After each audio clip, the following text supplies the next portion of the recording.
Hello, I'm Todd Phillips, the editor of Canadian Auto Dealer. We're here today with Jerry Chinner, a founding board member of Accelerate Auto. Jerry, thanks for joining us. Hey, Todd, thanks for having me. Appreciate it.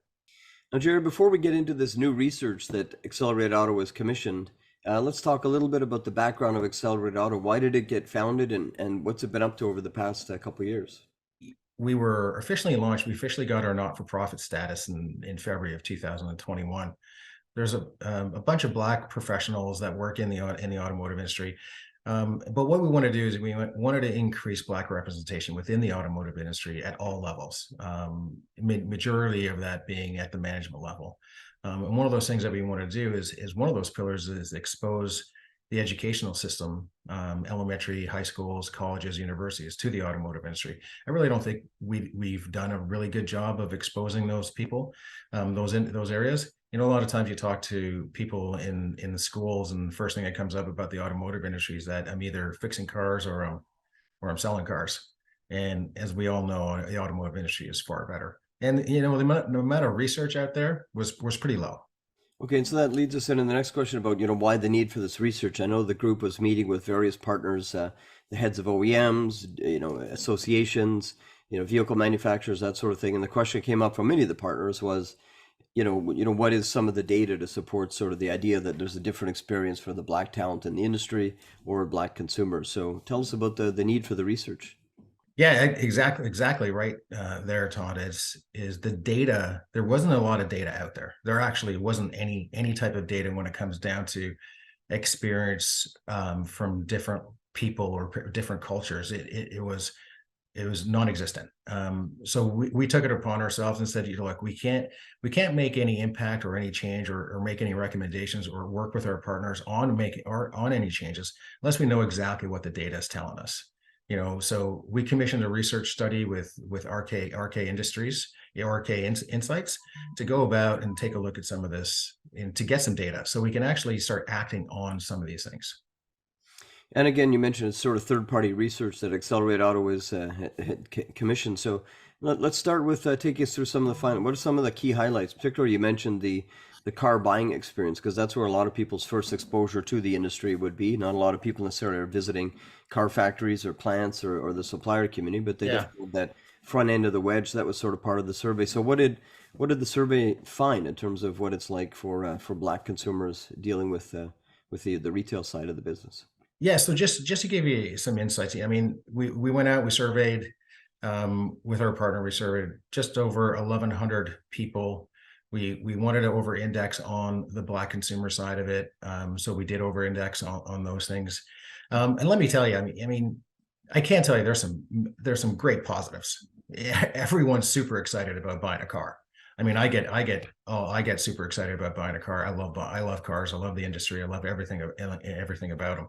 And people are still excited about buying cars. It still drives emotions. It still drives a lot of feelings, right? But what the survey did find is that there are some distinct differences from different communities, specifically in the Black community when it comes down to the car buying experience.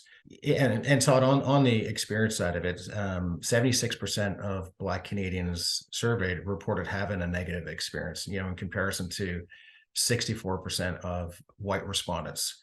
There's other things that are extremely similar when it comes down to the experience. And there's some things that came up that definitely raised some eyebrows in the sense of, the Black community putting in strategies in a sense to, in a way, probably to be more accepted.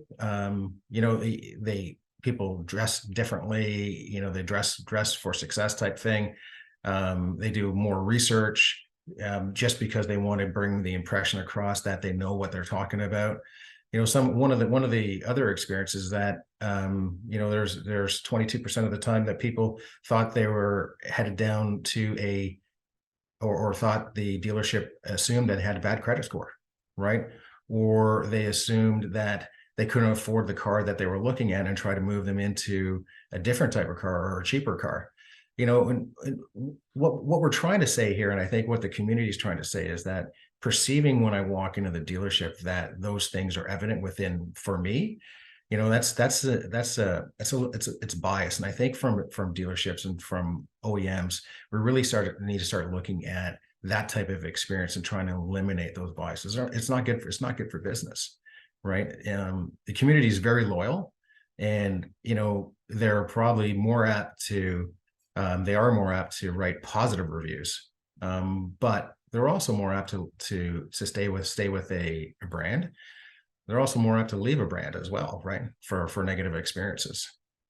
And on the negative experience, I guess there's a whole range of them defined in the study. But again, you hit on a few key ones, which is, being steered towards a less expensive model, assuming your credit score is worse than it is, or that you don't have product information. So those are things that, across the board, different people in the survey had responded that they had a similar negative experience, but the Black community was really over-indexed. They felt at a much higher rate.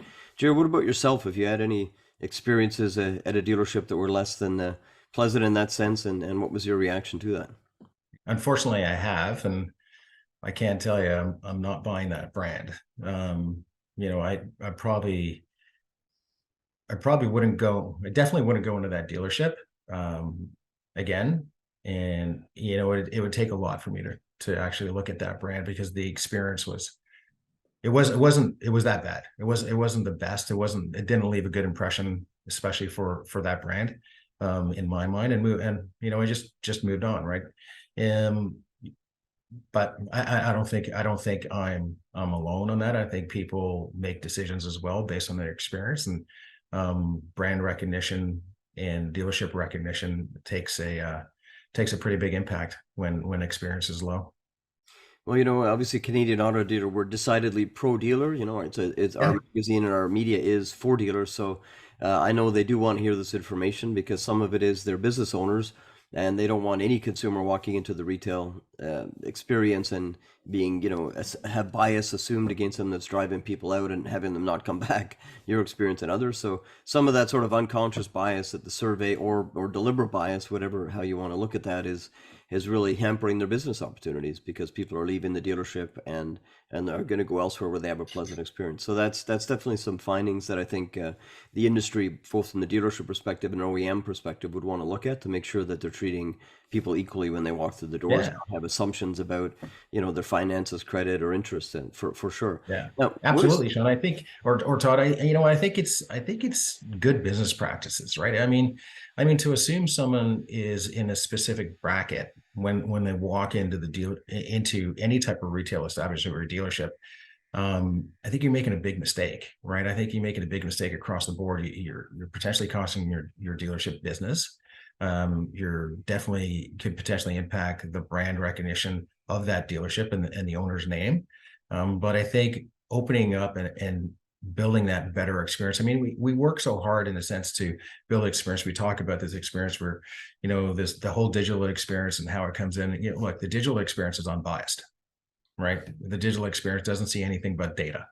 But the digital experience misses out on the warm and fuzzy, the sit in the car, touch it, and smell the new car smell and things like that. The experience at the dealership, being treated nicely. I'm buying a car. I'm excited about it. It doesn't have that. And I think that's where, we as an industry, we're in this area where we're trying to figure out what this best thing. I said, look, at the end of the day, treat people with respect and dignity and build an experience for people. When they come into the dealership, make sure when someone spends that kind of money on an asset, that they walk out and they're loving it.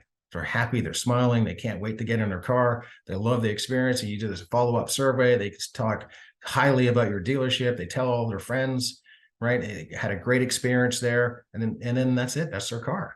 But make sure you follow up through the ownership path as well. I mean, reaching out to your customers after they buy the car is just as important as reaching out to them prior to buying the car, personally. Jared, one other area I want to touch on is the other part of the research, and the segues into the experience that people are getting within dealerships and the retail sector is it's underrepresented by a lot of visible minority communities, certainly the Black community. So one area is there's underemployment levels, I guess. So in that sense, the survey also measured the attractiveness of the desirability of the automotive industry in general, not just dealerships. It's in general, to the Black community. So what were some of the findings in that regard about how appealing the industry is? 32% of the people of the Black community responded that the automotive industry is lacking diversity, right? it's a pretty high number in comparison to 18% of non-white minorities compared to 10% of white community. So it's a fairly big number. The other number was is 9% of the respondents overall describe dealerships as diverse, and that's stating based on ownership levels, not about employees within the dealership, but on ownership levels. And I think people look at it and they say, because it doesn't seem like it's a very diverse industry, people sit back and say, I don't know if that's an industry where I could work, just because they don't see the diversity in that industry, which is one of the things that we want to change within Accelerate Auto, and one of the things our partners want to change. We got some fabulous partners that want to make a big impact on the industry and make some changes as we go forward to make the industry more inclusive and more diverse. The last question I have for you is regarding next steps. So this research is done, it's out there in industry, and I know you want to start a dialogue with partners, OEMs and the dealerships, just to maybe take a look at the data. It was third-party data, not just Accelerate Auto data, and have a discussion, about what that means to them. But also there's other research, coming down the road. Without stealing your thunder, just tell us a little bit about, some of the other plans. Yeah, we're going to do a lot more research. There's a lot more things that we can do from a specifics perspective and drill down. But I think for the next bit, we're definitely going to focus on what we've got. I think, as an industry, we don't as a unit, we don't want to bite off too much. I think there's so much in the consumer experience right now, from whether it be from women or from ethnic communities like the Black community, in the industry. There's so many things that we can do, plus the impact of EVs in the marketplace. That's going to keep us busy for a bit. I mean, there's more research that we can do, and we love to work with partners and try to understand what are the other gaps that we can help them understand, and then work with our partners to help build up strategies to alleviate or remove those gaps. And I think that's where we need to be as an industry in general. I think the dealer community is still extremely important within the automotive industry, and I think that's the front line from a consumer perspective. That's where they see the brand. That's where they go to buy a car, and I think it's still going to be there going forward. But if we can enhance that experience that much more at that level, it'll be around forever. Awesome. Well, thanks for joining us here today, Jared. Take us through the research. Appreciate your time. Yeah, thanks, Todd. Appreciate it. And honestly, if anybody wants to have more discussions about the research, please reach out to us through Accelerate Auto, our website. You can connect with us that way, and we're more than happy to have more deeper conversations. Appreciate that, Jared.